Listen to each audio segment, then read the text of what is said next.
Il est 20h30 quand la police arrive sur les lieux.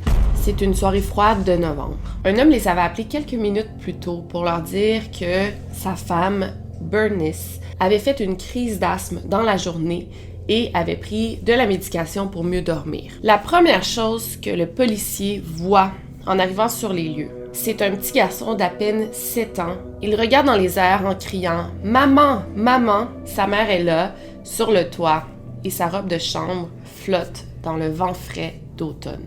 Le policier tente de calmer la femme qui est sur le toit et lui dit « Madame, ne bougez pas, gardez votre calme, je m'en viens vous rejoindre sur le toit. » Elle répond tranquillement « Non, je suis pas prête à rentrer. » Entre-temps, il y a les policiers qui arrivent avec leur grande échelle pour secourir la femme qui semble étrange, distante. Le pompier lui dit de ne pas bouger, qu'il irait la secourir, qu'il s'en venait. Bernice ne répond pas, elle ne fait que regarder le stationnement. Devant la maison se trouve son mari, son fils de 7 ans et son père. Et Bernice ne fait que regarder son mari dans les yeux, le regard vide. Le pompier s'approche tranquillement du toit et voit la femme se rapprocher du rebord. Le pompier est en train de replacer ses pieds sur l'échelle, il lève la tête et c'est là qu'il voit la femme tomber du toit, tête première. Un gros boom s'est fait entendre dans tout le voisinage. La femme s'est écrasée contre le ciment. L'enfant a crié « Maman !» en pleurant. Plusieurs années plus tard, ce même enfant deviendra l'un des tueurs les plus recherchés aux États-Unis. Allô Internet, joyeux Halloween! Vous remarquerez que c'est pas vraiment une vidéo d'Halloween, mais c'est une vidéo longue, puis je sais que vous appréciez ça, puis je pense que vous appréciez même plus une vidéo longue que des vidéos courtes paranormales. Bref, ça dépend de ton style. Mais moi, j'avais hâte de parler de ce sujet-là. Ça faisait longtemps que j'avais pas fait de vidéos longues. Ça me prend tellement de temps à faire que tout l'été, j'étais occupée avec l'écriture de mon livre d'ailleurs. Mais là, je suis vraiment contente de m'embarquer dans une vidéo longue. Et même la semaine prochaine, on va avoir un Victoria en studio très intense. Fait que vous allez avoir comme 3 bonnes vidéos longues ce mois-ci. Fait que c'est vos vidéos d'Halloween. Enjoy. Sinon, aujourd'hui, je vais parler de l'affaire de Robert Durst. Je me suis inspirée de ce livre-là, notamment pour mes recherches, pour écrire mon script. Je vais vous en reparler vers la fin. Écoutez, je vais pas trop m'interniser sur l'intro. On se voit après ceci. Avant de commencer, j'aimerais remercier notre très fidèle sponsor NordVPN. Et honnêtement, avoir des sponsors comme ça, des marques comme NordVPN à qui je fais quand même très confiance, ça me permet de faire des vidéos comme ça. Ça me permet de faire des vidéos qui sont souvent démonétisées, puis je peux continuer à vivre de ça, je peux continuer à fournir du matériel de qualité. Donc, on remercie vraiment ces marques-là qui s'associent à des youtubeurs de true crime comme moi. Donc, avant tout, qu'est-ce qu'un VPN? Un VPN, c'est un logiciel qui permet de sécuriser ton ordinateur. Le VPN, lui, va venir bloquer les hackers qui essaient d'entrer dans ton ordinateur. Ça marche sur ton ordinateur portable, ta tablette, ta télévision, ton téléphone cellulaire. Ça marche vraiment sur tout. Il y a une assistance 24 heures sur 24, 7 jours sur 7, puis tu as même l'option d'être branché par 6 appareils en même temps. Aussi, NordVPN, ça te permet d'autres choses super cool, autres qu'un Netflix plus varié. Moi, ça m'arrive souvent de vouloir regarder un film, il n'est pas sur Netflix Canada. J'active NordVPN sur ma télé, je regarde NordVPN aux États-Unis, ok, il l'a. Je suis vraiment contente. Puis aussi obtenir des meilleurs prix pour des billets d'avion. Ça, c'est à ne pas négliger. Lorsqu'on est en voyage, des fois, c'est plus cher acheter un billet d'avion dans un pays. Les promotions sont pas les mêmes. Ça vaut la peine pour ça. Donc, faites le test vraiment en changeant de pays sur NordVPN. Vous allez être surpris. Bref, pour cette vidéo, si vous utilisez mon code promo Victoria, vous obtiendrez 4 mois supplémentaires gratuits sur le deal NordVPN exclusif. C'est une offre sans risque et si vous n'êtes pas satisfait, vous avez 30 jours pour vous faire rembourser. Vous n'avez qu'à cliquer sur le lien dans la barre de description.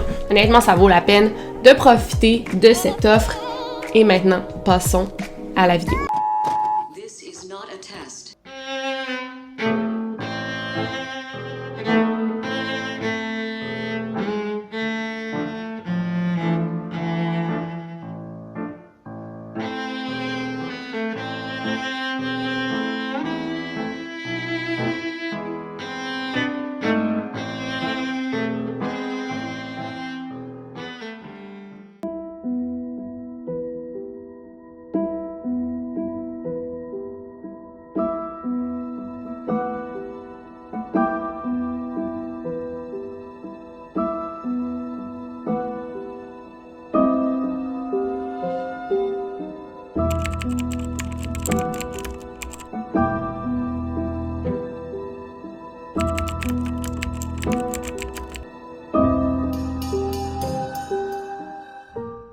and she was heard from Monday morning. Mrs. Durst was a fourth-year medical student here at the Albert Einstein College of Medicine, and she was to have a clinic class that morning, but she called up saying she wasn't feeling well, and she wouldn't be in that day. And as far as police know, that's the last time that anyone had contact with her. C'est le 5 février 1982 que toute l'affaire commence réellement, quand deux policiers sont appelés dans une maison de South Salem, dans l'État de New York. Une femme du nom de Gilberte Najami a appelé la veille pour signaler la disparition de sa meilleure amie, Katie Durst, de 29 ans, qui a été vue pour la dernière fois le 31 janvier. Dès la première rencontre, Gilberte informe les policiers que la femme disparue, Katie, elle avait des problèmes dans son mariage. Le mari de Katie est un dénommé Robert Durst de 38 ans qui travaille pour la compagnie Durst Organization, qui est une firme d'agents immobiliers qui possède honnêtement la moitié de Manhattan. On signale la disparition de Katie 5 jours après qu'on l'ait vue pour la dernière fois. Et la même journée, l'enquêteur du nom de Strzok, il reçoit la visite d'un homme avec son chien. L'homme est petit. Il mesure 5 pieds 5, 1m65.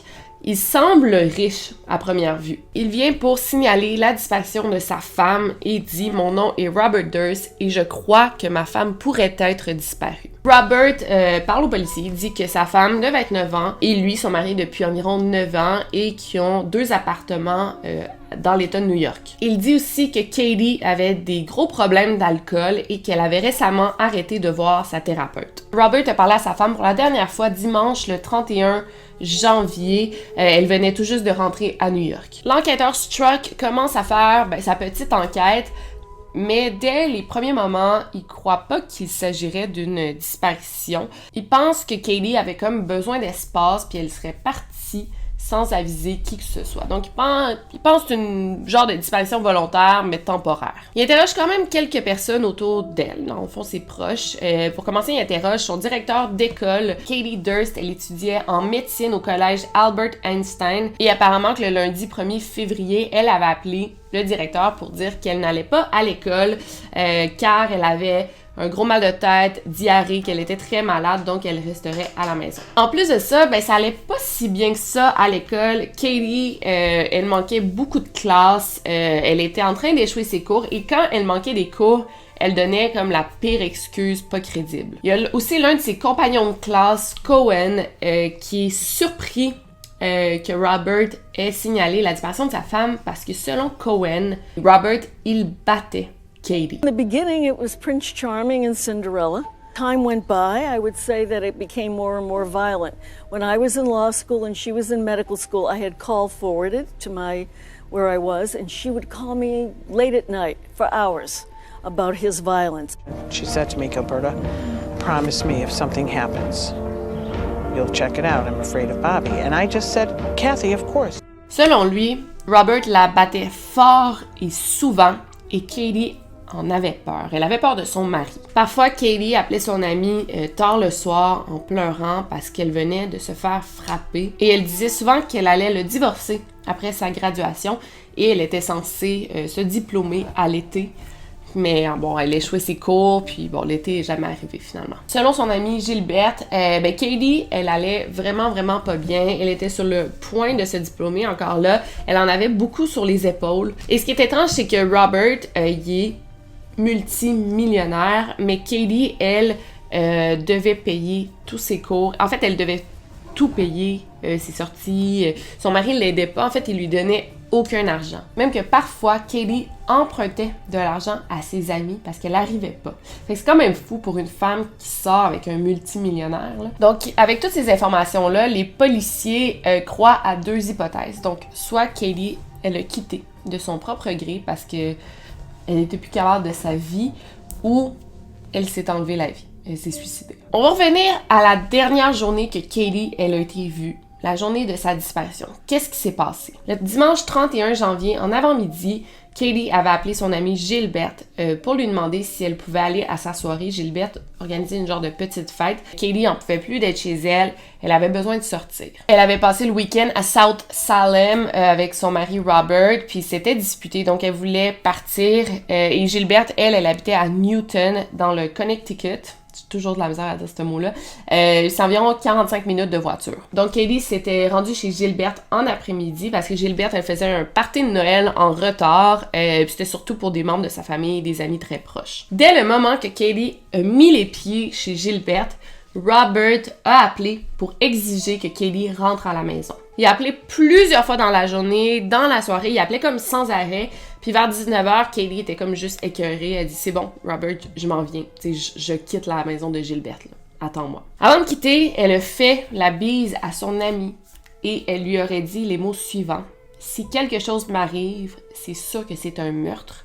Enquêtez sur Bobby Robert. » Gilberte et Katie avaient prévu se voir le 1er février, le lendemain, à 18h30 au restaurant Lion's Head au Greenwich Village, mais Katie s'est jamais présentée. Et c'était vraiment hors caractère. En fait, jamais Katie laissait tomber ses amis comme ça, puis si elle devait annuler une rencontre, ben elle appelait avant. Rendu le jeudi, Gilberte, qui est toujours sans nouvelles de son amie, elle commence à s'inquiéter, donc elle appelle à la maison de South Salem. Personne n'a répondu, donc Gilberte a laissé un message sur la boîte vocale disant que ses amis et elle étaient super inquiètes, qu'il n'y avait pas eu de nouvelles depuis dimanche, donc il demandait à Katie de les rappeler. 5 minutes après, le téléphone a sonné chez Gilberte et c'était Robert qui disait que lui non plus, il n'avait pas vu Katie depuis 5 jours et que là, il s'inquiétait.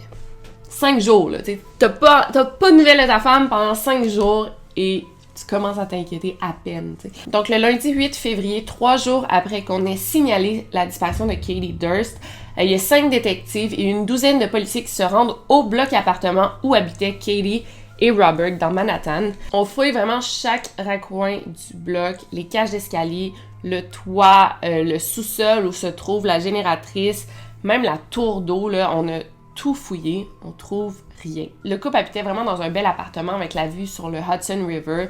L'appartement en entier est fouillé également. Les détectives fouillent chaque pièce et Robert les suit dans l'appartement. Il regarde les recherches, il supervise les recherches. Et les détectives, déjà là, sont bien attentifs comme aux preuves qu'on pourrait trouver. Donc des signes de débat dans l'appartement, du sang, n'importe quoi qui laisserait croire que quelque chose de grave s'est passé dans cet appartement-là. Le tour dure 10 minutes, ce qui est vraiment pas tant que ça, mais en même temps, c'est comme une première visite, un premier tour de l'appartement. Après ça, les détectives questionnent un peu Robert, qui étrangement, il a vraiment un gros tic nerveux à la bouche. Il semble nerveux, là, effectivement. Il explique que le dimanche soir, alors qu'il était à South Salem, Katie et lui se sont disputés. Katie venait tout juste de revenir de chez son amie Gilberte. Elle était saoule, elle criait par le fort. Elle a même débouché une bouteille de vin rouge. Elle s'est servi un grand verre. Ils se sont vraiment criés après, puis Katie, elle voulait quitter.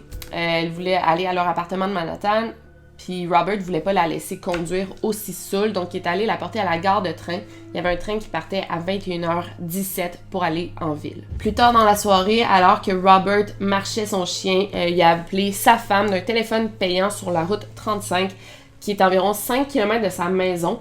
Puis les policiers ont trouvé ça quand même étrange parce qu'il pleuvait beaucoup cette soirée-là. Donc pourquoi il serait allé appeler sa femme d'un téléphone payant s'il y a un téléphone à la maison?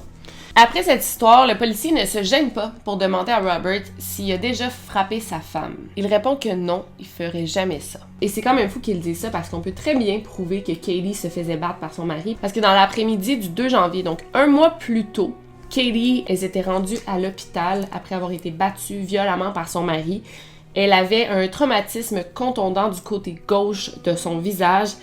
Elle avait été frappée à coups de poing à plusieurs reprises. Donc, Robert Durst, clairement, s'en servait comme un punching bag, mais il a le culot de dire aux policiers qu'il frapperait jamais sa femme. Par contre, il leur dit qu'il est pas mal certain que Katie avait un amant nommé Michael. Selon lui, Michael était un dealer de drogue, de cocaïne plus précisément, et Katie et Michael prenaient beaucoup de cocaïne ensemble, soit 2 à 3 grammes de coke par semaine. Mais avant de continuer dans l'enquête, j'aimerais vraiment vous parler de Katie et Robert Durst, de leur couple. Ils se sont connus quand Katie avait seulement 19 ans. Robert en avait 30. Elle venait tout juste de déménager à Manhattan et elle avait loué un appartement au Durst Organization. Et c'est comme ça qu'elle avait connu son futur mari en lui payant le loyer et après seulement 2 rendez-vous, 2 dates, ils avaient décidé d'emménager ensemble. Il faut dire que Robert avait grandi dans un monde de richesse et de privilèges. Écoutez bien ça, en 1982, le Durst Organization valait environ 500 millions de dollars. Fait que ça, on parle des années 80. Imaginez aujourd'hui combien ça vaudrait. En mai 1980, le père de Robert Durst, Seymour Durst, faisait la première du New York Magazine en compagnie de Donald Trump et Harry Helmsley. Et ça disait les hommes qui possèdent New York. Donc c'était clairement des gens très riches, des gens très puissants. Et c'est comme ça qu'on les traitait dans la ville. Il y avait énormément de privilèges. Et Robert, lui, il travaillait pour la compagnie de son père. Il s'occupait de gérer les différents buildings, collecter les loyers, superviser. Mais il y a aussi l'envers de la médaille, soit Robert qui a grandi dans une famille qui a subi une très grosse tragédie. En fait, Robert, il a assisté au suicide de sa mère qui s'est lancée en bas du toit de sa maison. C'est très traumatisant. Mais jamais le père de Robert disait que c'était un suicide. Pour lui, il disait que c'était un horrible accident. Après ça, Robert n'était plus le même. Il avait développé une rage vraiment intense, surtout envers son père, qui le blâmait pour la mort de sa mère. Il a même été suivi par plusieurs psychiatres pour l'aider à contrôler sa colère. Plus vieux, Robert était gentil, mais il était très très réservé, silencieux, et il montrait jamais de signes d'affection envers Katie. Et même quand ils se sont mariés en 1973, c'était plus comme on va l'essayer, puis si dans 3 ans ça marche pas, on divorcera. Tu sais, c'était pas vraiment une grosse preuve d'amour pour eux de se marier. Aussi, il avait menti sur sa carrière. Il avait déjà confié à Katie que c'était pas vrai qu'il avait un doctorat en économie de UCLA. Il avait comme tout inventé ses diplômes. Aussi, Robert il était quand même séparé de la vie de Katie. Il l'accompagnait jamais dans des fêtes, dans des soupers de famille, là.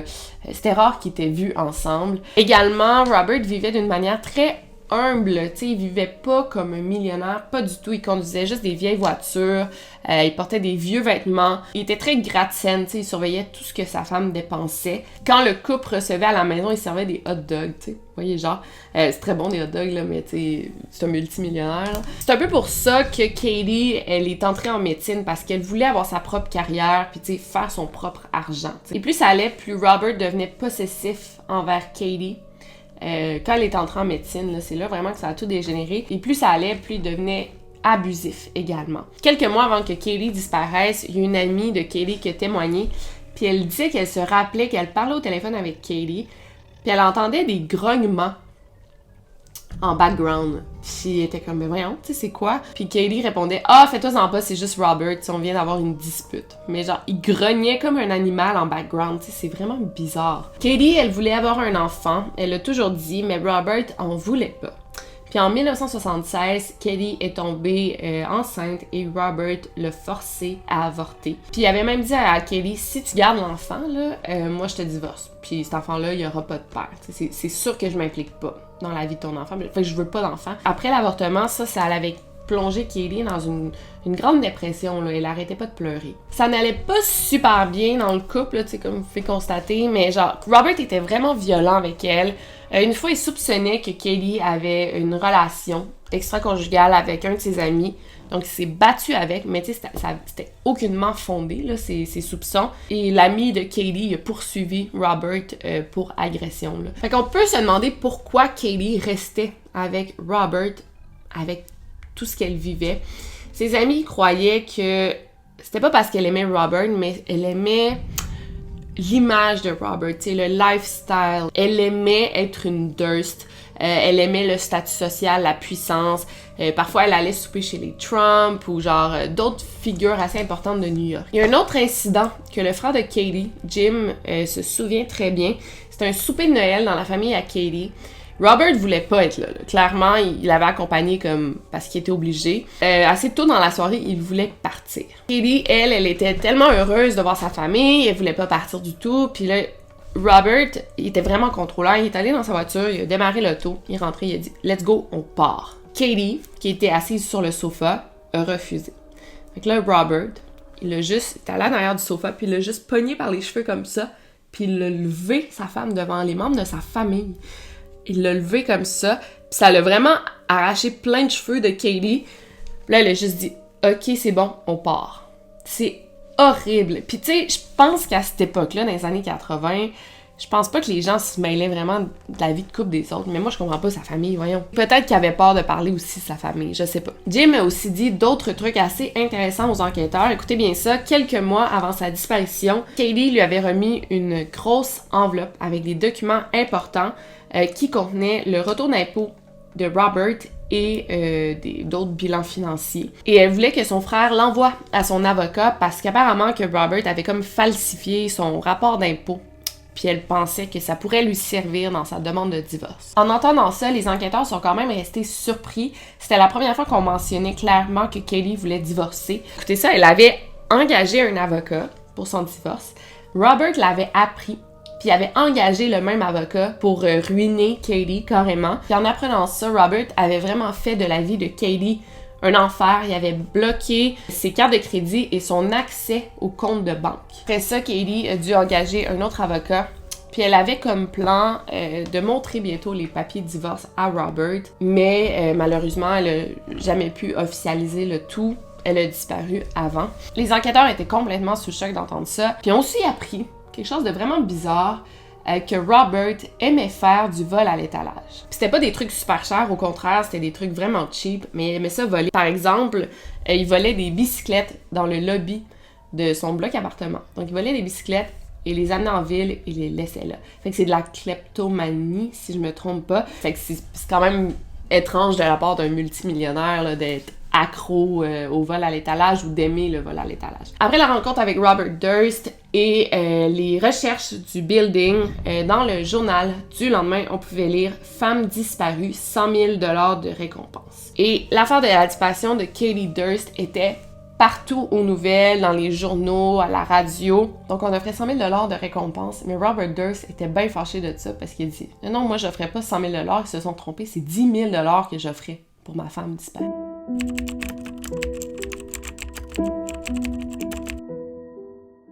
Donc maintenant, on va continuer dans l'enquête. Les policiers continuent à rencontrer des différents personnages dans la vie de Katie. Ils ont rencontré le garçon d'ascenseur, tu sais, lui qui monte l'ascenseur au bloc appartement, là, tu sais, dans des gros blocs, des gros buildings comme ça, ben ça existe. Il s'appelait Eddie Lopez. Et selon lui, il a vu Katie le dimanche soir au bloc de Manhattan, à l'appartement de Manhattan. Et c'est super important cette déclaration-là parce que Katie a quitté la maison de South Salem pour aller à son appartement de Manhattan le dimanche soir. Ça, c'est selon les dires de Robert Durst. Là, on n'était pas sûr. Mais là, si elle est arrivée à son bloc appartement le dimanche soir, ça veut dire qu'elle a disparu du bloc appartement. Ça veut dire que Robert Durst, ben, il était pas là, tu sais. Les enquêteurs ont aussi rencontré le fameux Michael, qui, selon Robert, c'était l'amant de Katie. Selon Michael, il est allé manger avec Katie une couple de fois, tu sais, c'était plus des amis, ils ont jamais couché ensemble. Selon Michael, il prenait pas de drogue, fait qu'il en vendait encore moins, mais Katie en prenait. Elle prenait 2 à 3 grammes de cocaïne par semaine, donc ça, c'était bien vrai. Donc, elle prenait de la cocaïne pour se réveiller, et du Valium pour s'endormir. Mais c'était pas Michael qui lui vendait la drogue. Et selon lui, Katie lui parlait constamment de vouloir quitter son mari parce qu'il abattait beaucoup. Et c'est aussi confié à lui que son mari avait une maîtresse, chose que les policiers ignoraient complètement. C'était Prudence Farrow de la chanson Dear Prudence des Beatles, qui était en fait la sœur de l'actrice célèbre Mia Farrow. Et ça, c'est vraiment weird, là, mais Katie l'avait appris. Elle regardait dans sa bibliothèque, là, comme moi. Elle a pris un livre, puis il y a 2 Polaroids qui sont tombés. C'était une photo de leur petite pharmacie, là, tu sais, comme dans la salle de bain, là, mettons derrière le miroir, là, tu sais, t'as des tablettes. Bon. Nanette, ok, d'accord. Donc, c'était une photo de la pharmacie, puis une photo de leur garde-robe. Vraiment, il y a comme rien d'ordinaire. Quand elle a demandé à son mari, « Hein, pourquoi, genre, t'as des photos de ça? Pourquoi t'as pris ça en photo? » Il a admis à Katie qu'il avait une maîtresse, puis qu'il avait pris ça en photo pour... avant que sa maîtresse arrive, il voulait éliminer toutes les preuves que Katie vivait là, puis après, il a tout remis à sa place. Mais ça n'a comme pas vraiment de sens, selon moi. Pourquoi juste ces 2 photos-là? Moi, je pense qu'il préparait peut-être un meurtre. En tout cas, déjà là, il y a longtemps. Mais c'est vraiment louche, cette histoire-là. Mais effectivement, il y avait une maîtresse, Prudence, appelait souvent à la maison et elle demandait à Katie de laisser aller, de donner la liberté à Robert. Prudence était comme en amour, elle aussi, avec Robert Durst. Et Katie était rendue à un stade qui, effectivement, était écœurée. Tu sais, ton mari te trompe, il te veut pas te donner d'enfant, il te bat. Il te donne pas un sou, tu sais. Elle avait rien à gagner de cette relation-là. Fait qu'effectivement, elle voulait s'en sortir. Mais Robert lui a dit... Si on divorce, je te donne pas un sou. Je te donne rien du tout. Puis tu sais, ils ont été mariés 9 ans, puis elle est mariée avec un multimillionnaire. Elle avait le droit à son dû, mais lui il dit je veux me battre, t'auras rien. Fait que c'est un peu pour ça là, que c'était une situation très complexe. Katie, de son côté, elle s'était déjà confiée à des amis. Elle avait dit qu'elle avait un amant. C'était au début des années 80. Elle était super heureuse à ce moment-là. Elle était vraiment de bonne humeur. Et elle était tombée en amour avec un certain Alain Schreiber, qui était son patron de résidence à l'hôpital. On sait pas exactement combien de temps ça a duré. On sait pas non plus si c'était un amant ou elle était juste amoureuse de lui. Puis quand l'enquêteur l'a contacté, le fameux Alain Schreiber, il avait déménagé à Denver en 1980 puis il avait jamais reparlé à Katie. Fait que c'était pas une bonne piste non plus. L'enquêteur Strzok s'est ensuite tourné vers l'avocate de Katie, qui malheureusement ne pouvait pas dire grand-chose à cause du privilège genre avocat-client, mais elle fait seulement dire que Katie avait vraiment peur de son mari. Puis ses amis disaient vraiment la même chose. Là. Les 3 derniers mois avant sa disparition, Katie allait vraiment pas bien, elle était dépressive, paranoïaque, elle prenait plein de cocaïne, elle dormait plus, elle avait peur de son mari et elle voulait vraiment divorcer. Gilberte, l'amie de Katie, trouvait que les choses n'avançaient pas assez vite à son goût. Elle voulait que l'enquête aille plus vite. Donc, elle a décidé d'entrer par effraction dans la maison de South Salem. Elle voulait prouver, là, elle, que Robert Durst avait tué son ami. Puis Gilberte, l'amie de Katie, là, on en parle beaucoup dans le livre, là, genre, elle était vraiment show-off. Là, je peux vous montrer des extraits d'elle, mais... I stood outside for shifts, like 5 or 6 different shifts, showing the nurses a picture of Kathy. Is she in there? Is she in there? Please tell me she's in there. And then we're going to the reservoirs and we're looking for tire tracks. Elle voulait tout le temps être à la caméra. Elle a même inventé des trucs. Tu sais, elle était proche de Katie, mais pas tant que ça. Puis finalement, elle avait un gros dossier criminel. T'sais, elle a pas rapport à son meurtre, pas du tout.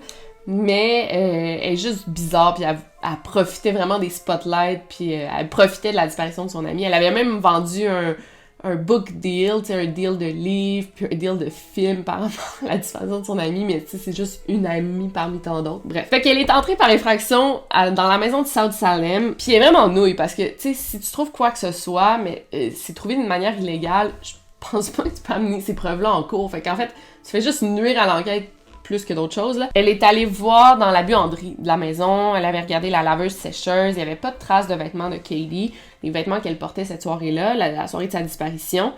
Sinon, toute la maison semblait être en ordre, semblait propre, même que trop propre selon elle, parce que Katie, c'est pas le genre à aimer vraiment faire le ménage. Tu sais, elle était propre, mais tu sais, pas tant que ça. Mais là, c'était comme over propre. Puis là, en regardant dans la poubelle de la maison, elle a remarqué le courrier de Katie. Donc, Robert avait tout jeté le courrier que sa femme avait reçu. Mais elle a aussi trouvé une autre chose, qui était une petite note écrite à la main. Puis c'était comme un genre d'itinéraire du lundi au mercredi. Puis ça, c'était Robert qui l'avait écrit. Donc, cet itinéraire était dans la poubelle, ce qui est vraiment weird, mais c'est comme si Robert s'était fait un alibi qu'il avait appris par cœur puis qu'il l'avait jeté. Moi, c'est ce que je crois.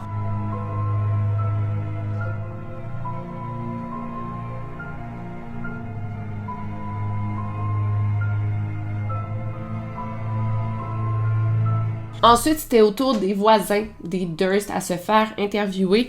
C'était leurs voisins de penthouse, en fait. Fait que je pense que l'ascenseur ouvrait, puis il y avait 2 penthouses dans l'étage. Et aussi, il y avait une histoire très troublante à raconter sur le couple. Le novembre précédent, il était en train de regarder la télévision au lit quand ils ont entendu cogner.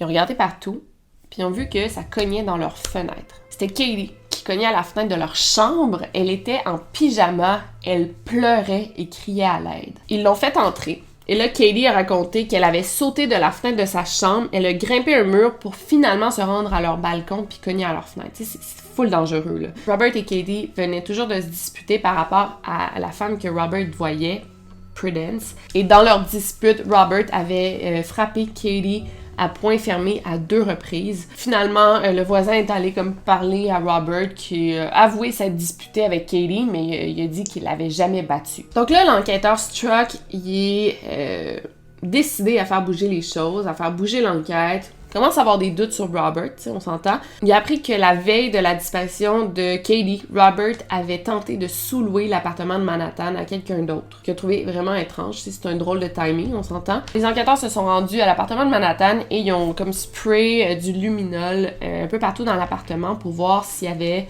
eu du sang. Donc s'il y avait eu du sang, on l'aurait vu tout de suite. Il n'y avait rien de tel. Pour une deuxième fois, ils ont fouillé un peu partout dans l'appartement.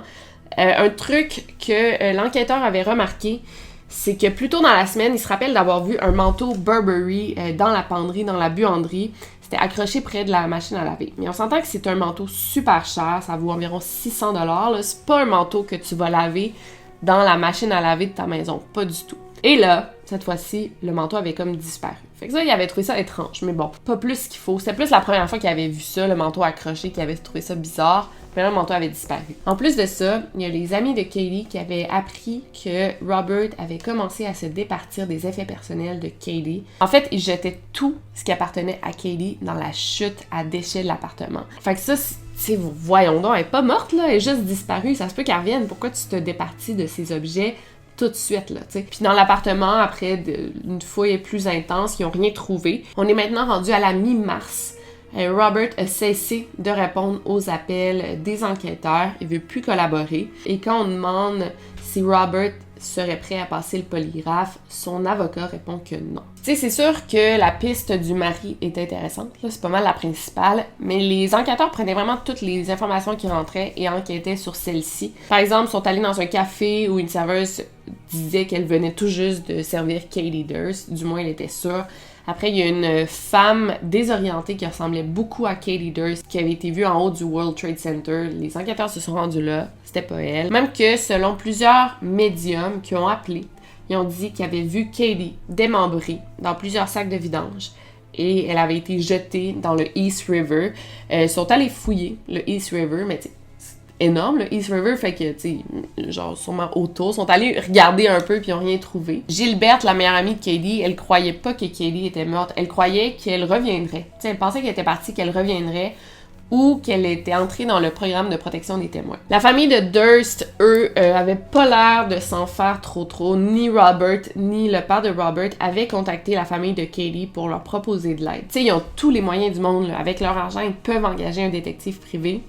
Ils n'ont rien fait de tel. Heureusement, les enquêteurs, ils n'ont pas abandonné tout de suite. Ils ont réussi à obtenir le relevé d'appel du bureau de Robert. Donc, si on se souvient, Katie, elle a disparu le 31 janvier.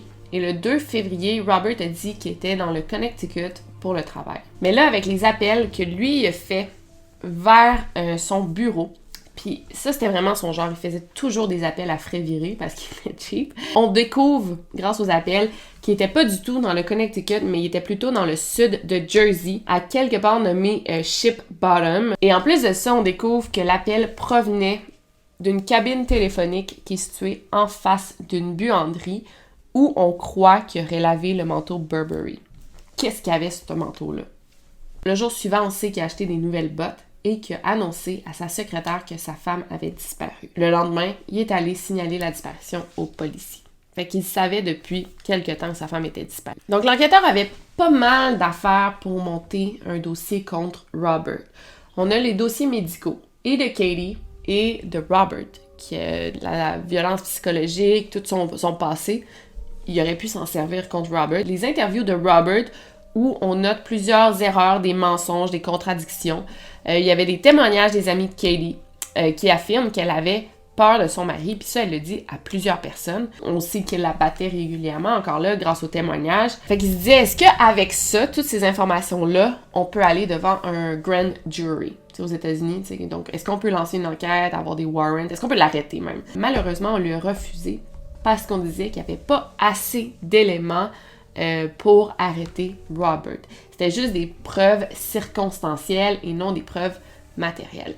Puis ce qui est vraiment dommage, puis c'est là que tu vois le pouvoir de la richesse, c'est pas un dossier assez solide pour l'arrêter. Puis si tu t'essayes, Robert, là, avec ses avocats super puissants, ils vont lui dire non, t'as rien contre moi, puis il va être libre comme l'air. T'sais, fait que, il y avait une chance pour l'arrêter, puis il fallait pas la manquer. C'est fou, mais c'est la réalité. T'sais, ça prend un corps ou une confession pour arrêter un homme aussi puissant que Robert Durst. Fait que c'est pas mal comme ça que c'est terminé l'enquête pour la disparition de Katie Durst. En cul-de-sac. 18 ans après la disparition de Katie, en 2000, il y a l'enquêteur Joe Becerra du NYPD, la police de New York, qui a décidé de se replonger dans cette enquête, dans ce dossier. Avec toutes les informations que la police avait reçues, la médiatisation de l'affaire, c'est une affaire assez célèbre, ils ne comprenaient pas pourquoi l'enquête n'avait jamais été résolue. Par contre, sans enlever quoi que ce soit aux enquêteurs précédents qui ont fait du mieux qu'ils pouvaient avec les informations qu'ils avaient, avec le pouvoir qu'ils avaient, ils réalisent qu'il y a quand même des trucs importants qui n'ont pas été enquêtés ou qui n'ont pas été faits. Par exemple, Becerra réalise que la maison de South Salem, elle n'a jamais été fouillée par les enquêteurs, alors que c'est pas mal sûr que c'est là que s'est passé le meurtre. Mais comme Katie, elle avait été vue pour la dernière fois dans sa résidence de Manhattan, elle a été vue par le gars de l'ascenseur, mais ils n'ont pas jugé bon d'aller voir ce qui s'était passé à South Salem. Évidemment, il était rendu beaucoup trop tard, là. On parle d'une vingtaine d'années plus tard, dans les années 2000. La maison avait été vendue, puis il y avait quelqu'un d'autre qui habitait là. It was very telling that there was a whole area that needed to be investigated, that this case was not investigated the way it should have been. No one even looked at it, starting at square one. Mais là, avec l'accord du nouveau propriétaire, une femme vraiment cool, en fait, là.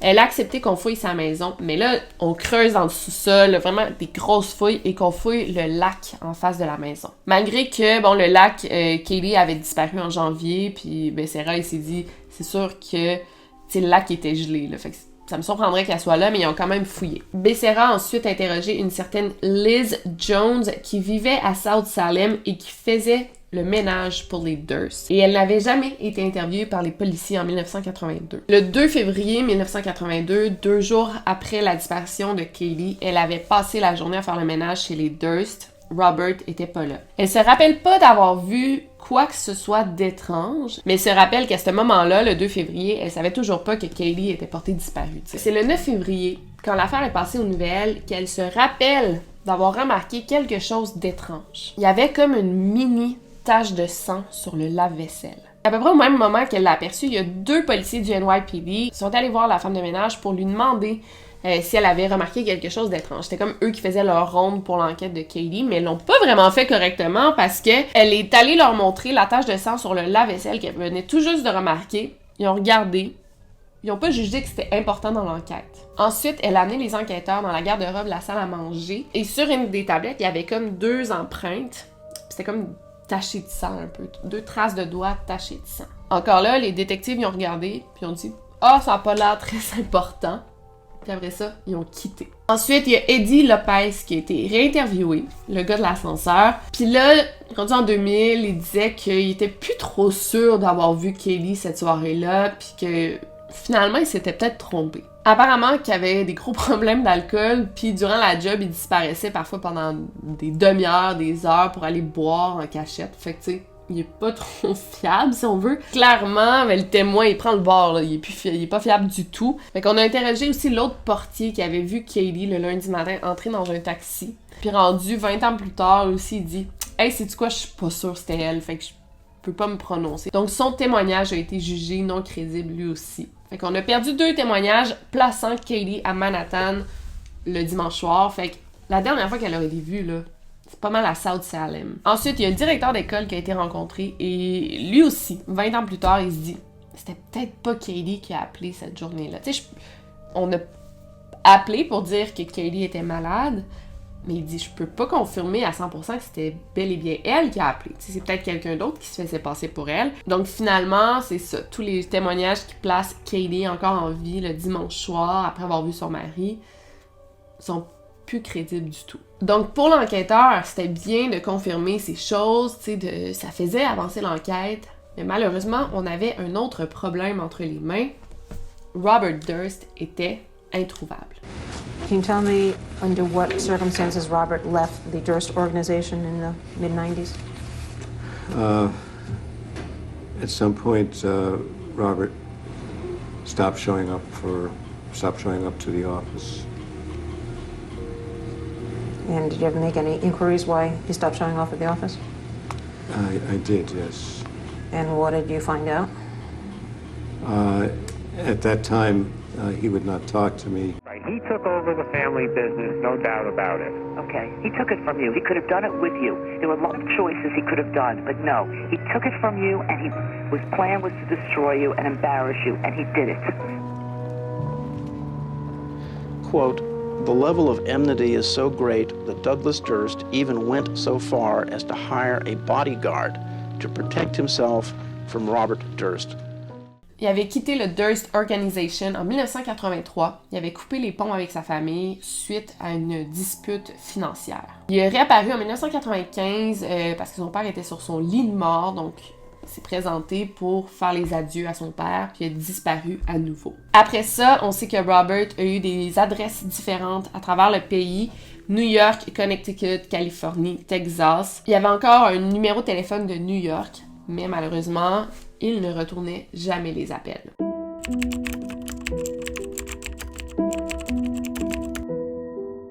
C'était le 25 décembre 2000 et ça faisait depuis assez tôt le matin que des chiens du voisinage n'arrêtaient pas d'aboyer. Il y a même Loulou, l'un des chiens, qui courait autour de la maison sans cesse. La police de Los Angeles a été appelée pour aller vérifier ce qui se passait. C'est en arrivant au 1527 Benedict Canyon Road qui se sont rendus compte que la porte d'entrée était déverrouillée. Ils ont demandé s'il y avait quelqu'un à l'intérieur à 2-3 reprises, pas de réponse. Ils ont fait le tour de la maison, sont allés voir à l'arrière, la porte était ouverte. Ils ont regardé à l'intérieur et c'est là qu'ils ont vu plein de traces de pas de chiens rouges sur le sol. Les policiers ont sorti leurs armes et sont entrés tranquillement dans la maison. Ils ont suivi les traces de pas jusqu'à la chambre des maîtres.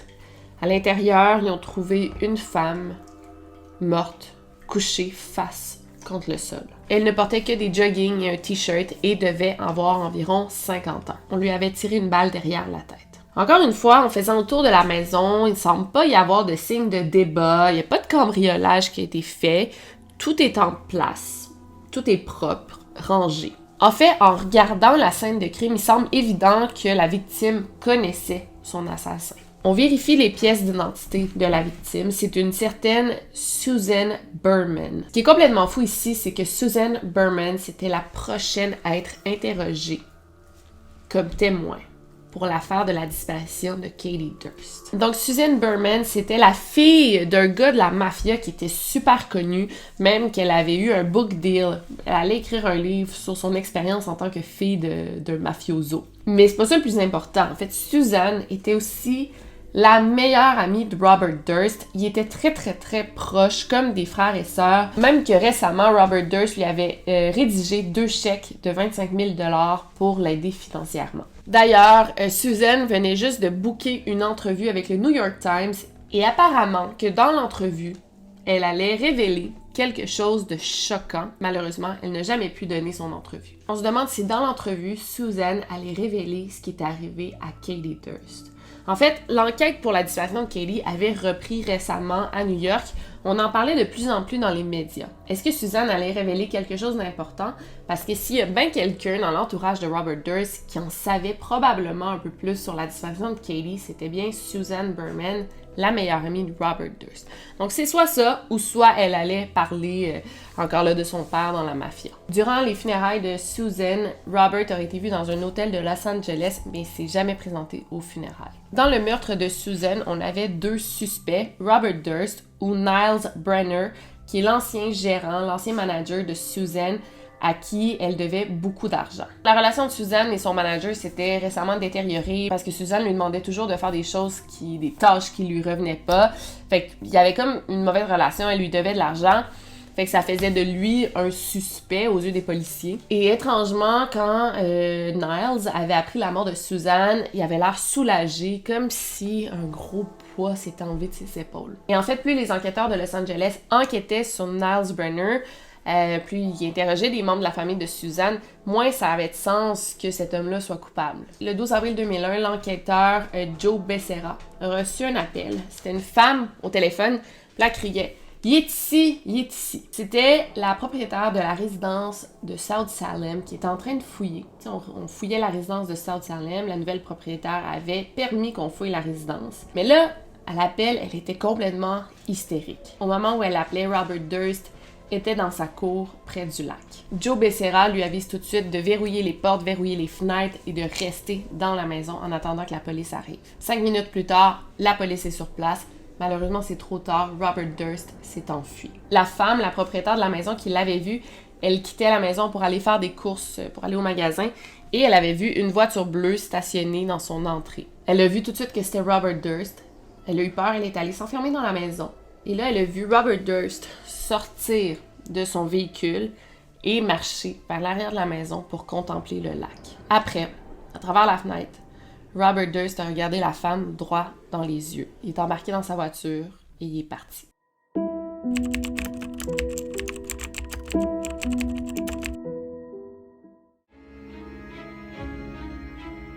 Robert Durst first made headlines after he reported his wife missing in 1982, and to this day, the case remains unsolved. The family of Kathleen Durst from the beginning had said they believed Robert Durst was responsible. He had always maintained his innocence. Family sources tell News Channel 4 Robert Durst relocated to Galveston, Texas, but they were unsure what he was doing there. Cette affaire est tellement folle, puis genre tellement là, vous êtes pas prêts de ce qui s'en vient. T'sais. Je trouve que déjà là, c'est fou. Une femme de millionnaire disparaît, il est jamais arrêté, on est sûr que c'est lui. Mais attendez, le meilleur s'en vient. On est à la fin du mois de septembre, toujours en 2000, dans la ville de Galveston, au Texas, quand un jeune garçon de 13 ans fait une découverte complètement macabre. Il est sur le bord de la rivière et là, il voit plusieurs sacs de poubelles dans l'eau. Et au loin, il voit une genre de silhouette dans l'eau. Il s'approche, il regarde, puis il pense à première vue que c'est un cochon mort qui flotte dans l'eau. En s'approchant davantage et en regardant mieux c'est quoi, il se rend compte que c'est pas un cochon mort, mais c'est un torse humain. Donc, on a affaire à un corps humain. On regarde dans les sacs de vidange et on voit plusieurs membres du même corps, donc un corps démembré. C'est l'enquêteur Casalas qui est en charge de résoudre cette affaire de meurtre parce que, bon, on n'est pas mal sûr qu'il s'agit d'un meurtre. L'enquêteur est aussi en charge de savoir qui est la victime démembrée dans les sacs de poubelle. Quelque chose qui est capable de résoudre assez rapidement parce que dans l'un des sacs de poubelle se trouve un bout de journal avec son adresse de livraison, 2213 Avenue K, où un certain Maurice Black habitait, un homme qui avait disparu depuis quelques jours. Maurice Black habitait dans un bloc appartement où il y avait 4 appartements. Donc Maurice Black en avait 2 à lui, en louait 2. Et un autre appartement était loué par une femme dans la soixantaine nommée Dorothy Sinner, qui était sourde et muette et on la voyait assez rarement parce qu'elle voyageait beaucoup. Les parties du corps qu'on a retrouvées n'avaient pas été dans l'eau trop longtemps. Les coupures étaient encore fraîches, les poissons s'étaient pas encore nourris de la chair humaine. On juge aussi que les coupures du corps avaient été bien faites. La personne qui l'avait fait savait ce qu'elle faisait. Elle était au courant comment démembrer un corps. C'était le travail d'un professionnel. Il savait où couper, comment couper, parce qu'il y a des bouts, là, ok, c'est où que tu coupes pour que ça coupe bien. Tu peux pas couper. Si tu coupes là, ça va être plus difficile que de couper là, j'imagine. Là, bon. Et avec l'état de rigidité du corps, l'enquêteur en a conclu que la victime était morte probablement le 29 septembre ou le matin du 30 septembre. Sinon, dans les sacs, il y avait aussi plein d'autres affaires, d'autres objets, des band-aids, des couteaux, une chaussette avec du sang dessus, des draps avec plein de sang, un fusil et un reçu d'un examen pour la vue qui appartenait à un certain Robert Durst. Les policiers sont allés fouiller les appartements de Maurice Black et sont allés voir dans l'appartement de Dorothy Sinner. L'appartement de Maurice Black était complètement vide. Ça avait été tout nettoyé, même que la mop avait été passée. En mettant du luminol dans l'appartement de Maurice Black, là, ils ont vu qu'il y avait du sang partout. Il y avait du sang qui menait du lavabo de la cuisine jusqu'à la salle de bain, la douche, puis la pièce principale. Et ensuite, ils ont suivi la trajectoire du sang dans le corridor du bloc appartement jusqu'à l'appartement de Dorothy Sinner, la vieille femme sourde et muette. Et là, il y avait du sang partout, qui n'avait pas été nettoyé. Il y en avait sur le sol, sur le tapis, sur les murs. Ils ont aussi trouvé des bottes ensanglantées et un canif ensanglanté. Puis en regardant ça, il était comme, ben voyons, est-ce que c'est la vieille dame qui a tué Maurice Black? Tout ça n'avait pas vraiment de sens. Sur place, ils ont aussi trouvé la photo d'un homme inconnu. Ils ont regardé la photo, ils l'ont montré à d'autres voisins de l'appartement, des voisins de bloc appartement, qui l'ont reconnu immédiatement, puis ils ont dit « Ah, ben oui, ça c'est Robert Durst ». Les voisins interviewés se rappellent que ce fameux Robert Durst était un individu assez étrange, tu sais, était silencieux, était très réservé, il parlait pas beaucoup. On le voyait souvent fumer du cannabis, et il a déjà été vu en train d'aboyer en retour à des chiens du voisinage. Ça me fait rire, ça. Le samedi après-midi du 29 septembre, ils ont entendu un pop vraiment fort qui semblait venir du 22-13, mais ils s'en sont pas trop fait avec ça. T'sais, ils ont dit que c'est un drôle de bruit, mais ça peut être n'importe quoi. Plus tard dans la journée, ils ont aperçu ce fameux Robert Durst qui chargeait beaucoup de sacs de poubelle dans sa voiture. Les policiers du Texas ont cherché le nom de Robert Durst dans leur ordinateur, puis effectivement, ben, c'était un homme avec aucun dossier criminel, aucune arrestation. Ils ont juste vu qu'il possédait une Honda CR-V grise 1998. Mais c'est tout. T'sais, il n'y avait pas de red flag encore parce que cet homme-là, ben, il n'était pas connu du tout. Mais les policiers le cherchaient quand même comme un témoin important dans l'affaire. Presque un mois plus tard, le 9 octobre, l'officier Gary Jones du département de police de Galveston aperçoit une Honda CR-V grise sur la route. Sachant que c'était probablement le fameux Robert Durst qui conduisait la voiture, il est tout de suite arrêté.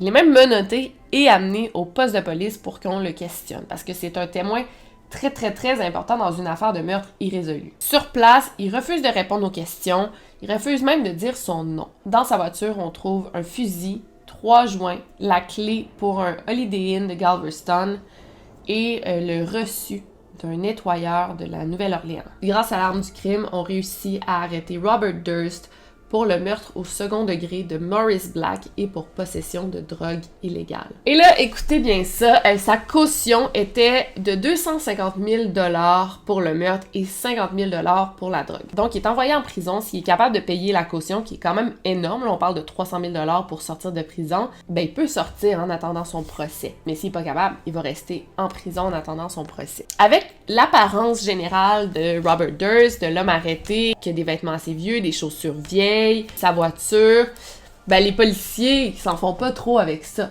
T'sais, ils disent ça c'est ta caution 300 000 $, c'est sûr qu'il sortira pas de sitôt. Mais cette nuit-là, Robert Durst a fait un seul appel à New York.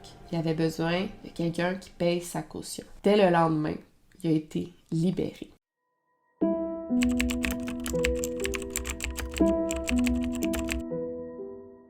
En enquêtant un peu plus sur Robert, que les enquêteurs de Galveston en apprennent sur lui, mais aussi sur le temps qu'il a passé au Texas. Ils apprennent que leur individu aurait été vu à plusieurs reprises dans les rues du Texas, habillé en femme avec une perruque sur la tête. Ils apprennent aussi que non seulement il avait laissé partir un homme accusé du meurtre de Maurice Black, mais ce même homme, c'était un multimillionnaire de New York, recherché pour la disparition de sa femme qui avait eu lieu 20 ans plus tôt. Mais là, bien vite, quand on se rend compte que Robert Durst ne se présente pas à son procès, son visage devient la une des journaux locaux.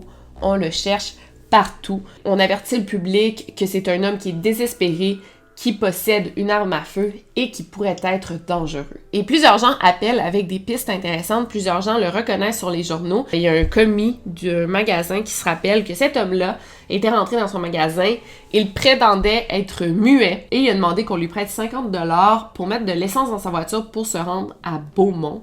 Et en lisant dans les journaux que cet homme était millionnaire mais qui avait demandé 50 $ pour mettre dans sa voiture, ça n'avait aucun sens. Les policiers ont aussi reçu un appel d'une certaine Dorothy Sinner qui disait connaître Robert Durst, mais qui n'avait pas parlé depuis l'école secondaire. Et en plus de ça, cette fameuse Dorothy Sinner, elle avait jamais mis les pieds au Texas. Dorothy Sinner, c'était la femme de l'appartement. Vous vous rappelez, la femme sourde et muette.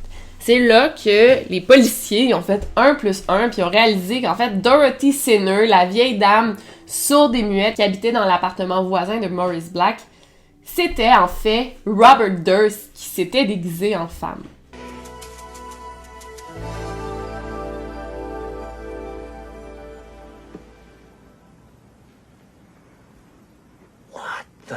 Fait qu'on découvre finalement que Robert Durst a pris plusieurs identités Dorothy Sinner. Ensuite, il avait loué une chambre dans un Holiday Inn de la même ville. Il avait utilisé le nom de Jim Thirst, qu'on découvre que c'est un autre compagnon de classe de l'école secondaire. T'sais. Il aurait aussi utilisé le nom d'un certain James Clusty. Fait que c'est là qu'on apprend que Robert Durst agissait vraiment comme un fugitif. Il se promenait dans Galveston habillé en femme. Les gens avaient peur de lui, le trouvaient vraiment weird, puis on l'a vu à plusieurs reprises utiliser les ordinateurs de la bibliothèque locale. He decided to run. In the search for Robert Durst, a lawyer is asking him to surrender. Attorney Michael Kennedy made an appeal to him to turn himself in. Robert, if you see this or hear this, please come home. You have loved ones who care about you here in New York. Your family is solidly, unifiedly behind you. The trust has the wherewithal to pay for your legal defense. The press reported that you had hired a bodyguard to protect yourself against Robert Durst. Is that true? That is true, yes. Objection form. Did you believe your life was threatened by Robert Durst? At that point in time, Robert's actions were bizarre, and while I wasn't sure, I felt that to protect my family was a reasonable action to take. And when did you hire the bodyguard? After Robert jumped bail in Texas. Un autre homme de la Nouvelle-Orléans se rappelle aussi d'avoir loué un appartement à un homme vraiment étrange qui était habillé en femme.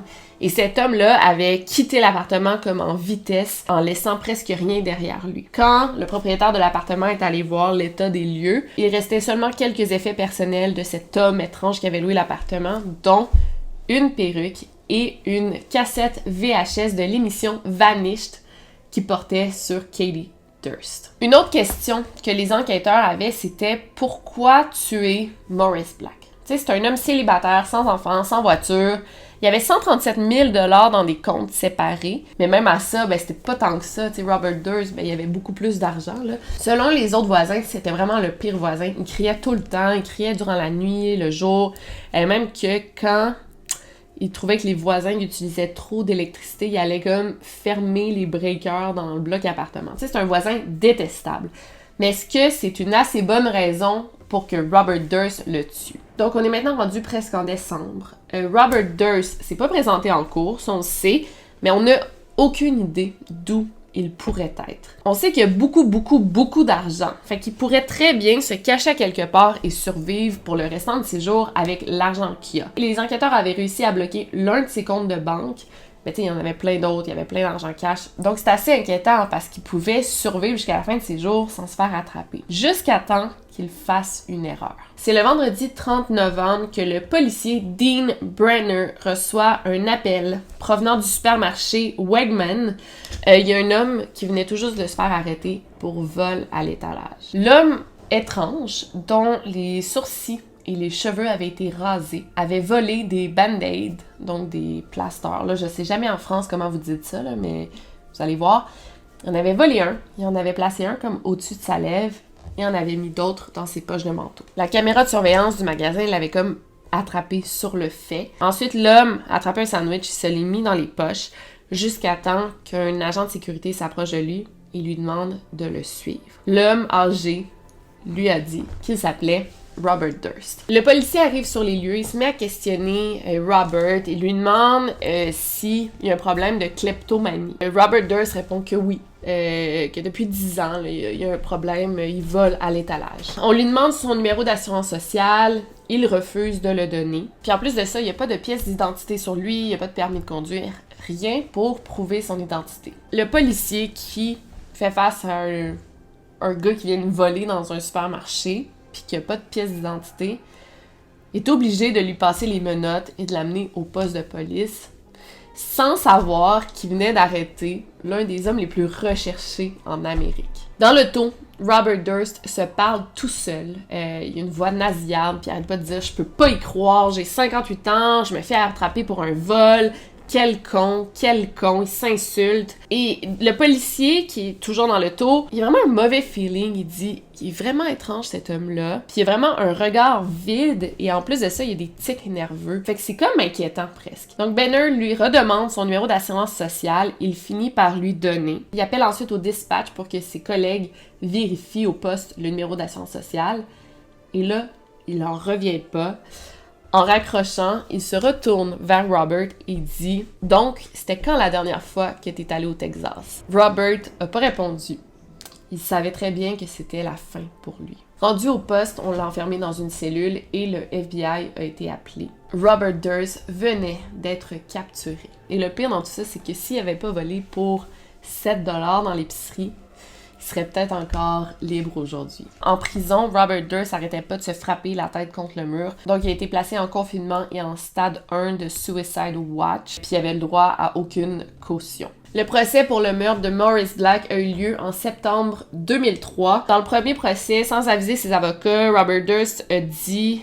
Il a plaidé coupable puis il a dit avoir tué Morris Black comme autodéfense, self-defense. Ensuite, il a changé ses trucs puis il a dit que réellement tué Morris Black, mais il a pas donné la raison. Et finalement, il y avait genre les meilleurs avocats. C'était vraiment un dream team, là, comme dans l'affaire de O.J. Simpson. Fait qu'après un long procès qui a été diffusé dans tout le pays en live, et à la grande surprise de tous, Robert Durst a été acquitté pour le meurtre de Morris Black. Il est quand même resté quelques temps en prison pour des charges de possession d'armes à feu illégales, mais finalement, il a été relâché en juillet 2005, puis il a déménagé à Houston. Puis finalement, ben c'est pas mal comme ça que se termine l'affaire. Il a jamais été arrêté ou jugé pour la disparition de sa femme Katie Durst, ou pour le meurtre de sa meilleure amie Suzanne Berman, qui, on soupçonne, a été tuée par lui. Fait que c'est un peu nul, tu sais. Non, je sais pas pour vous, mais moi je trouve ça vraiment nul. Je vous laisse pas comme ça, le clou du spectacle s'en vient.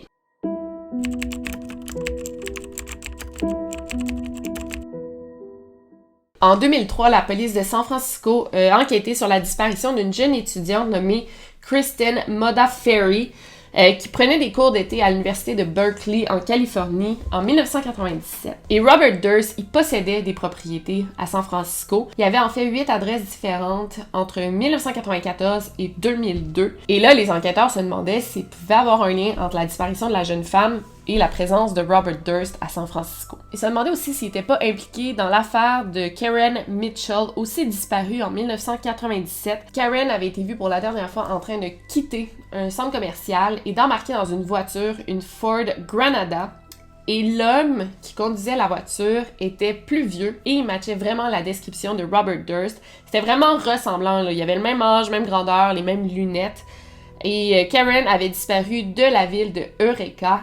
Et surprise, Robert Durst était justement à Eureka la journée de sa disparition. Mais malheureusement, c'était pas assez de preuves pour qu'il soit invité au poste de police pour être interrogé. Pour revenir au meurtre de Suzanne Berman, ben Robert Durst, finalement, ça reste le seul suspect. On sait que Suzanne avait été tuée avec un fusil 9 mm grâce à la balle retrouvée. Et Robert possédait ce même type de fusil. Aussi, on a été capable de déterminer que Robert était à Los Angeles la journée que Suzanne a été tuée. Il avait pris l'avion de Eureka à San Francisco, puis avait loué une voiture jusqu'à LA. Puis 2 jours après le meurtre de Suzanne, il avait retourné la voiture à l'agence de location. On sait aussi que le tueur de Suzanne avait envoyé une note à la police de Beverly Hills qui disait que le cadavre de Suzanne était dans sa maison. On a réussi à obtenir un échantillon de l'écriture de Robert Durst. On a comparé les deux, là, la note que la police a reçue et l'écriture de Robert Durst, et c'est la même calligraphie. Selon la théorie des policiers, ben Robert Durst aurait éliminé son amie Suzanne Berman parce qu'elle en savait beaucoup sur la disparition de Katie Durst, puis il avait peur qu'elle parle. Mais malheureusement, il n'y a pas assez de preuves pour l'arrêter. Aussi, pendant un temps, le FBI a soupçonné Robert Durst d'être le Long Island Killer, que j'ai déjà parlé dans une vidéo. Le Long Island Killer, c'était beaucoup de meurtres qui avaient eu lieu dans le Long Island, puis c'était surtout des travailleuses du sexe, des prostituées. C'est un tueur en série qui est toujours inconnu, puis les policiers essayaient de voir un lien entre Robert Durst et le tueur. Honnêtement, je sais pas s'ils ont réussi comme à démentir cette théorie. Je pense qu'ils ont cherché longtemps, mais vous allez voir, ils ont jamais réussi à faire de lien, mais ils ont enquêté là-dessus. Mais malheureusement, dans tout ça, ce qui était vraiment horrible pour les proches de Katie Durst, c'est que Robert, il était toujours en vie et il était libre comme l'air, t'sais. Même qu'à plusieurs reprises, écoutez ça, il a été vu dans une librairie en train de lire calmement un livre sur Ted Bundy. Moi, ça m'a donné le frisson d'entendre ça. Je veux juste vous parler du livre que j'ai lu. C'est pas fini, là, mais le livre que j'ai lu pour faire cette vidéo, faut que j'en parle, c'est vraiment bon. C'est écrit par Matt Birkbeck. Je vais mettre le lien pour l'acheter en barre d'infos. C'est juste en anglais, mais je pense qu'il est disponible sur Amazon. L'auteur du livre a commencé à s'intéresser à cette affaire en 2000, quand la deuxième enquête pour la disparition de Katie a commencé. Il a écrit plusieurs articles sur cette affaire avant que Susan Berman soit assassinée. Le livre est sorti en 2002 et l'auteur avait demandé à Robert Durst de participer au livre ou d'accepter d'être interviewé. Il a refusé malheureusement, mais bon, le livre est quand même très bon. Mais c'est là que toute la boucle se boucle. Vous êtes pas prêts. Le FBI, qui était incapable de connecter les meurtres du Long Island à Robert Durst, continuait quand même de réunir des informations sur la disparition de Katie Durst et sur le meurtre de Susan Berman. Ils ont même créé un task force en 2012, c'était le Durst Task Force. Donc juste pour vous dire que même 40 ans plus tard, l'enquête était vraiment active encore. Et là, en 2011, il y a le réalisateur Jerry Key qui a commencé à faire une série documentaire sur cette affaire-là qui s'appelait The Jinx, qui est sur HBO. Attendez. Sérieux, ça me donne le frisson de parler de ça. OK. Pour ce documentaire, Robert Durst a accepté d'être interviewé. Hello. Hi, Mr. Durst. Hi, Mr. Jarecki. How are you? I'm good. How are you? Good. I just saw the movie. So I have an idea. I have no idea if it makes any sense, but you're the one to talk to about it. Sure.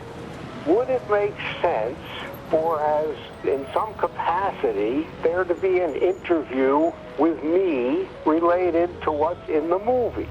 Yeah, I think that's a fascinating idea. I'll be in touch soon. I'm glad that we had a chance to talk. All righty. Bye-bye. Nice to talk to you. Mr. Jarecki. How are you? Good. How are you? Good. I think you should feel free to call me Andrew, by the way. Andrew, how are you? I have over the years been approached by all the various interview shows, and I'm not interested in doing a true crime kind of stuff. Right. You know more about Robert Durst than any of those people do. I guess the question is, has anybody really done a piece on you where they didn't walk into it with very strong assumptions? One possibility is to have me interview you after having made this film. I would tend to cooperate with you with whatever it was you're going to do. You've got all my phone numbers, so I'll look forward to hearing from you. Sounds good. Talk to you soon. Bye-bye.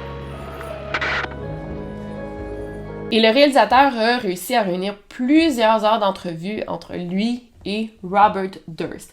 Malheureusement, j'ai pas le choix de vous spoiler la fin, mais je pense que ça va vous donner encore plus le goût de regarder la série. Did you have anything to do with the death of your wife? I don't know that she's dead. Do you think that it's possible that she's alive now? It's possible. Not likely. It's not what I think. I think she's almost definitely dead, but I don't know that she's dead. So to put a finer point on it, did you have anything to do with the disappearance of your wife? No. I don't know where she is. I don't know what happened to her. I don't know how it happened to her. I had nothing to do with what happened to her, except very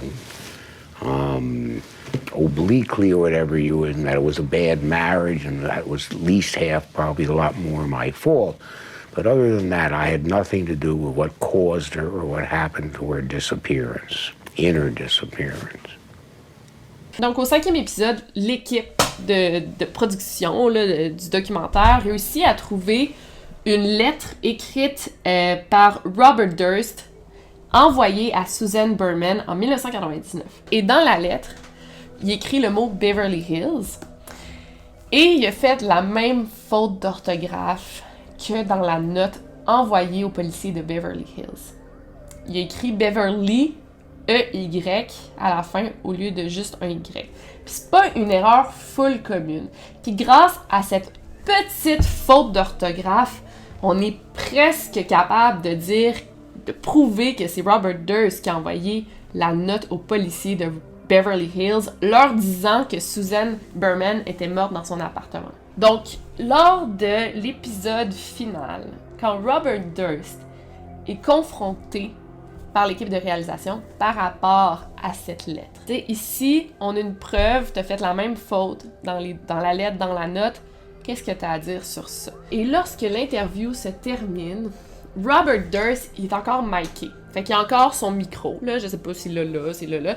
Il est encore miké, mais il a oublié. Il s'en va aux toilettes. Il pense pas que l'équipe de tournage l'entend encore. Et là, il parle tout seul, comme il le fait toujours. Et regardez ce qui suit. Or maybe this is the bathroom. Yeah, that's... You're right, this is the bathroom.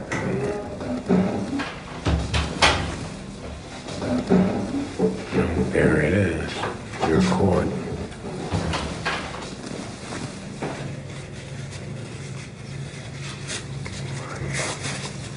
You're right, of course.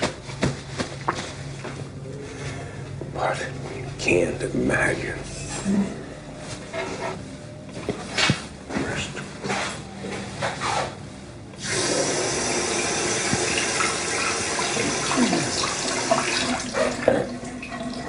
What's in the house? Oh, I want this.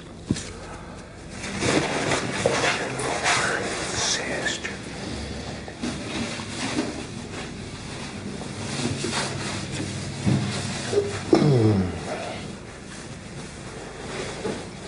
Right. Irish.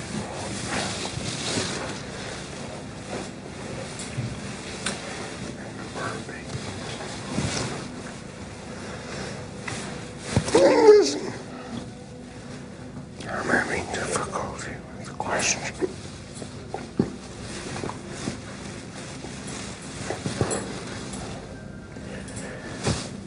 What the hell did I do?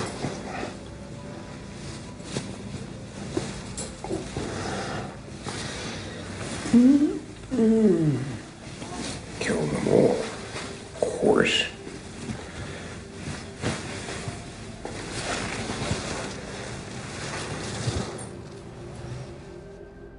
Fait que c'est avec ces 3 mots, killed them all, que le FBI a eu la confession tant espérée. Le 15 mars 2015, Robert Durst a été arrêté pour meurtre.